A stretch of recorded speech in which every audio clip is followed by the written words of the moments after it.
Mercury Events. உங்க ஈவெண்ட்ஸை எங்களோட plan பண்ண இப்போவே ஸ்கிரீன்ல தெரியுற நம்பருக்கு கால் பண்ணுங்க.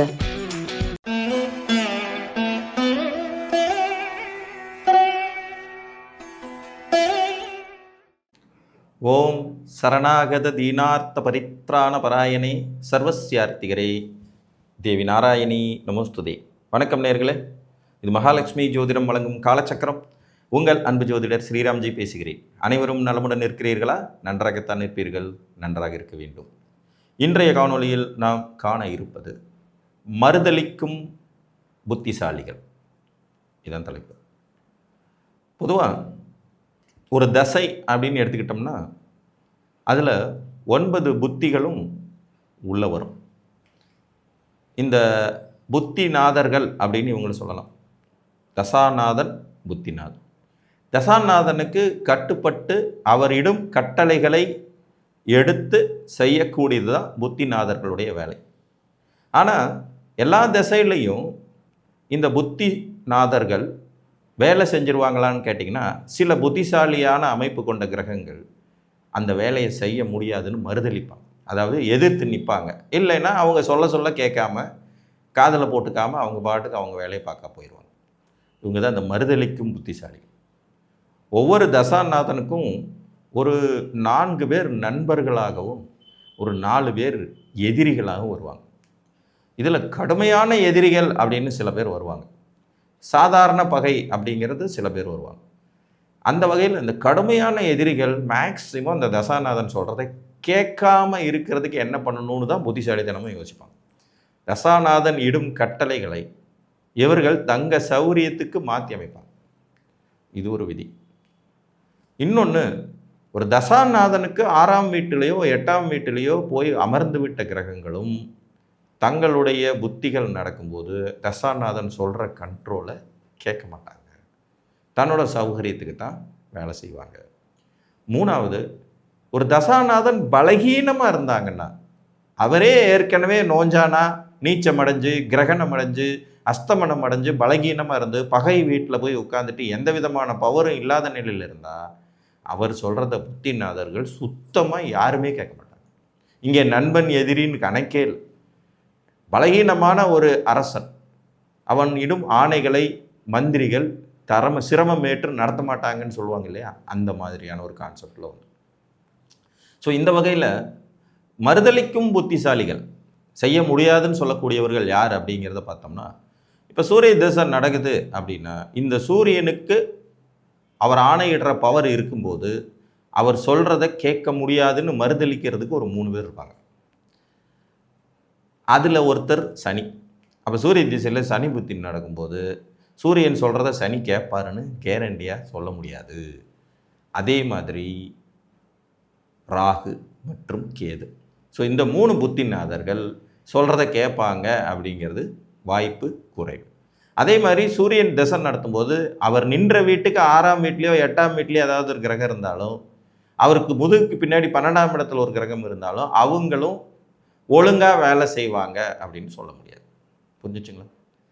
சந்திர திசை நடக்கும்போது சந்திரனிடும் கட்டளைகளை சிரமமேற்று செய்வதில் எதிர்த்து நிற்கக்கூடிய நபர்கள் அப்படிங்கிறதுல பார்த்திங்கன்னா, சந்திர திசையிலையும் அதே ராகு புத்தி கேது புத்தி ஒழுங்காக வேலை செய்யும்னு எடுத்துக்க முடியாது. சனி புத்தியும் கொஞ்சம் முரண்டு பிடிக்கக்கூடிய வாய்ப்புகள் உண்டு. இது சந்திரனுடைய வலிமையை பொறுத்து சில நேரங்களில் சனி புத்தி வேலை செஞ்சிடும் அப்படின்றது மாதிரி எடுத்துக்கலாம். சுக்கிர புத்தி பயங்கரமாக முரண்டு பிடிக்கும். மாமியார் மருமகள் சண்டை மாதிரி ஆகும். சந்திர திசையில் சுக்கிர புத்தி நடக்கும்போது ஏட்டிக்கு மூட்டியாக செயல்படும் தன்மை கொண்டதாகவே சுக்கிரன் இருப்பார். இது போக சந்திரன் நின்ற வீட்டுக்கு 6, 8, 12 இருக்கிற கிரகங்களே அடிஷனலாக சேர்த்துக்கலாம். செவ்வாய் திசையில் பார்த்தீங்கன்னா, செவ்வாய் திசை ராகு புத்தி ஆகட்டும், செவ்வாய் திசையில் கேது புத்தி ஆகட்டும், செவ்வாய் திசையில் சனி புத்தி ஆகட்டும், ஒத்துழைப்பு கொடுக்கறதுங்கிறதுல பெரும் போராட்டம் பண்ணிடக்கூடியவர்களாக தான் இவங்க இருப்பாங்க. அதே மாதிரி வேலை செய்கிறேன்னு சொல்லிட்டு டிபிக்கு கொடுத்துட்டு ஏமாத்துற தன்மையை புதன் புத்தி செய்யும். செவ்வாய் திசையில் புதன் செய்வார். இது போக செவ்வாய்க்கு 6, 8, 12 இருக்கிற கிரகங்களும் வேலை செய்யாது. ராகு திசையை பற்றி நம்ம நிறைய காணொலிகளில் சொல்லியிருக்கோம். ராகு திசையினுடைய கடைசி 3 புத்தியுமே ஒத்துழையாமை இயக்கத்தை சூப்பராக பண்ணும். அப்போ ராகதேசையில் சூரிய புத்தி, சந்திர புத்தி, செவ்வாய் புத்தி நடக்கிற காலங்களில் நீங்கள் மிகவும் எச்சரிக்கையோடு இருக்கணும். ஏன்னா இவங்க 3 பேரும் அதுவரை ராகு தந்த சிறப்புகளை பூரா கெடுக்கிற வேலையை ரொம்ப பவர்ஃபுல்லாக செய்வாங்க. ஒருவேளை ராகு திசையின் முற்பகுதியில் அதிக துன்பங்களை அனுபவிச்சிருந்தீங்கன்னா பின்னாடி வர்ற இந்த 3 புத்திக்காரன் ஆறுதல் படுத்துகிற வேலையை செய்வான். இது கிட்டத்தட்ட சுக்கிர புத்தியினுடைய மிடில்லையே ஸ்டார்ட் ஆகிடும். ஸோ ராகு திசை 18 வருஷம்னா அதில் கடைசி 4.5 வருஷம் கவனம், எச்சரிக்கை இருந்து தான் ஆகணும். குருமகா திசையில் குரு ஒரு இயற்கை சுவர், அவர் சொல்கிறத கேட்க மாட்டேன்னு அடம் பிடிக்கிறதுக்கு யாரும் பெருசாக பண்ணுறதில்லை. குரு திசையில் ராகு புத்தி கொஞ்சம் கவனமாக இருக்கணும், ஏன்னா அது கடைசி புத்திங்கிறதுனால. குரு திசையில் கேது புத்தி ஆன்மீக விஷயங்களுக்கு ஓகே, மற்றபடி லௌதீக விஷயங்களில் பெரிய அளவில் வளர்ச்சி முன்னேற்றம் இருக்குன்னு சொல்ல முடியாது. இந்த குருவுக்கு பிரதிபலிக்காமல் செய்ய முடியாது அப்படின்னு சொல்லக்கூடிய தன்மை உள்ள கிரகங்கள்னா அவங்க 2 பேர் இருக்காங்க. ஒருத்தர் சுக்கிரன், இன்னொருத்தர் புதன். இதில் குருவின் வலிமை சிறப்பாக இருக்கிற பட்சத்தில் இவங்க 2 பேரும் கூட அடங்கி போயிடுவாங்க. வேலை அது பாட்டுக்கு நடந்துட்டுருக்கும். ஸோ குரு திசையை பொறுத்த வரைக்கும் ராகு புத்தி, கேது புத்தி இது 2 தான் கொஞ்சம் முரண்பாடு. இது தவிர்த்து குரு நின்ற வீட்டிற்கு 6, 8, 12 இருக்கிற கிரகங்கள் மறுதளிப்பார்கள். அவங்க முடியாது, நீ என்ன சொல்கிறது, நான் என்ன கேட்குறதுங்கிறது மாதிரி வந்துடும். சுக்கிரதிசையை பொறுத்த வரைக்கும் சுக்கிரதிசையின் சூரிய புத்தி கண்டிப்பாக ஒரு டேஞ்சர். அதே மாதிரி சுக்கிரதிசையில் சந்திர புத்தியும் ஒரு முரண்படும் தன்மை கொண்டது. எப்படி சந்திர திசையில் சுக்கிர புத்தி முரண்படுமோ அதே மாதிரி சுக்கிரதிசையில் சந்திர புத்தியும் கொஞ்சம் முரண்படும். நீ என்ன சொல்கிறது, நான் என்ன கேட்குறதுங்கிறது மாதிரியான மாமியார் மருமகள் சண்டையை அவங்க கொஞ்சம் உருவாக்குவாங்க. குரு எதிர்மறை கிரகமாகவே இருந்தாலும் சுக்கிரதிசை குரு புத்தியோ குருதிசை சுக்கிர புத்தியோ அது பாட்டுக்கு நீட்டாக போயிடும். புதன் புத்தி ரொம்ப அற்புதமாக இருக்குங்கிறது மாதிரி வந்துடும். செவ்வாய் புத்தியும் கூட பெரிய நெகட்டிவ் இல்லை, சனி புத்தியும் கூட மாற்றங்கள் இருக்கும், பெரிய நெகட்டிவ் இல்லை. ராகு புத்தி நல்லா தான் இருக்கும், கேது புத்தி நல்லா தான் இருக்கும். இருக்கிற அமைப்பை பொறுத்து தான் முடிவாகும். இங்கே முரண்படுவது சூரியன் ஒருத்தர் தான் ரொம்ப முரண்படுவார், சந்திரன் அதுக்கு சப்போர்ட்டிங் கேரக்டர் பண்ணுவார். இது தவிர்த்து சுக்கிரனுக்கு 6, 8, 12 அமர்ந்த கிரகங்கள் மறுதளிக்கும். முடியாது, ஸ்ட்ரைக் பண்ணுறேன், நான் வேலை நிறுத்தத்தில் ஈடுபடுற புத்திசாலி அப்படிங்கிற மாதிரி, அது வேலை செய்கிற மாதிரியே ஏமாத்திட்டு திரிகிற புத்திசாலிகளாக இருப்பாங்க.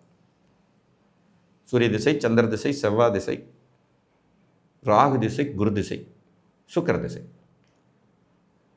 இப்போ இந்த செவ்வாய் திசை அதை எடுத்துக்கிட்டிங்கனாலும் சனி டேஞ்சரான ஆள், ராகு கேதுகள் டேஞ்சரான ஆள், அதை நான் முன்னாடியே சொல்லிட்டேன். குரு புத்திக்கு பிறகு வரக்கூடியது சனி மகா திசை. இந்த சனி திசையை பார்த்தீங்கன்னா சனி திசையில் பிரதிபலிக்கிறதுக்கு ஒரு ஆப்போசிட்டாகவே செயல்படுவாங்கிறதுக்கு சூரியனும் சந்திரனும் எப்பவும் ரெடியாக இருப்பாங்க. சனி திசையில் சூரிய புத்தி ஆகட்டும், சனி திசை சந்திர புத்தி ஆகட்டும் பெருசாக ஒன்றும் ஒர்க் அவுட் ஆகும் அப்படின்னு சொல்லிட முடியாது. சில நிலைகளில் சனி திசையில் ராகு புத்தியே பார்த்திங்கன்னா பெரும் குழப்பங்களை கொடுத்து விடும் விதிவுரை. இதுவும் ஒரு மாதிரி முரண்பாடுகளை தரும்.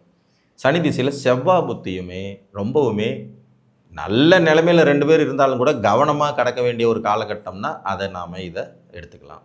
இது தவிர்த்து சனி பகவானுக்கு 6, 8, 12 அமர்ந்த கிரகங்கள் ஒத்துழையாமை இயக்கத்தை செய்யக்கூடியவர்கள், இதை மறந்துடக்கூடாது.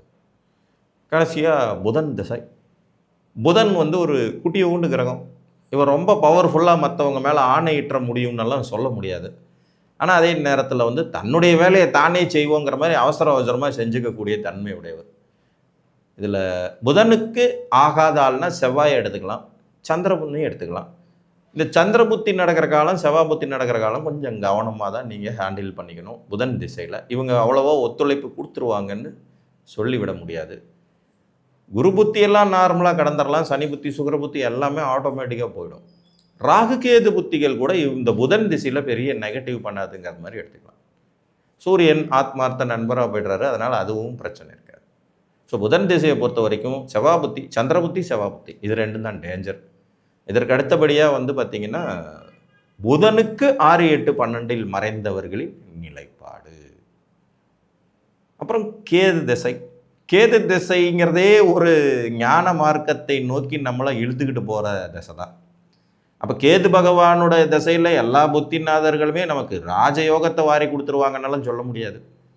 கேது திசையில் ராகு புத்தி, ராகு திசையில் கேது புத்தி இதெல்லாமே கொஞ்சம் கவனமாக இருக்க வேண்டிய காலகட்டங்கள். கேதுவோடு ஒத்துழையாமை தரக்கூடியவர்கள் சூரிய சந்திரர்கள். அப்போ செவ்வாயையும் அவங்களோட சேர்த்துக்கலாம், ராகுக்கு மாதிரியே தான். ஸோ இவர்களுடைய புத்தி நடக்கும் காலங்களில் கொஞ்சம் விழிப்புணர்வோடு கவனத்தோடு இருக்க வேண்டியது அவசியம். கெது திசை சனி புத்தி காவியை கட்டி சாமியாரா போடாங்கிற ரேஞ்சில் கூட சில நேரங்களில் நடந்துடும். அதுலேயும் கொஞ்சம் கவனமாக இருக்கணும். நார்மலாக கேதுனாலே கவனமாக இருந்துடணும். இதை தவிர்த்து கேதுவுக்கு 6, 8, 12ஆம் இடத்தில் அமர்ந்த புத்திநாதர்களும் ஒழுங்காக ஒத்துழைப்பு செய்வார்கள்னு எடுத்துக்க முடியாது. புரிஞ்சுச்சுங்களா? ஸோ இந்த வேலை செய்ய மறுக்கும் புத்திசாலிகள் இவங்க தான். ஒத்துழையாமை தரும் புத்திசாலிகள், மறுதளிக்கும் புத்திசாலிகள், நான் செய்ய முடியாது அல்லது செய்கிறேன்னு பாவலா காட்டுறது. இவைகளை ஜாதகத்தில் கவனித்துத்தான் நாம் ஒரு தசாநாதனின் முழு வலிமை என்ன என்பதை அறிந்து கொள்ள வேண்டும் என்று கூறி மீண்டும் ஒரு காணொலியில் உங்களை சந்திக்கும் வரை உங்களிடமிருந்து அன்புடன் விடைபெற்றுக் கொள்வது உங்கள் அன்பு ஜோதிடர் ஸ்ரீராம்ஜி. நன்றி, வணக்கம்.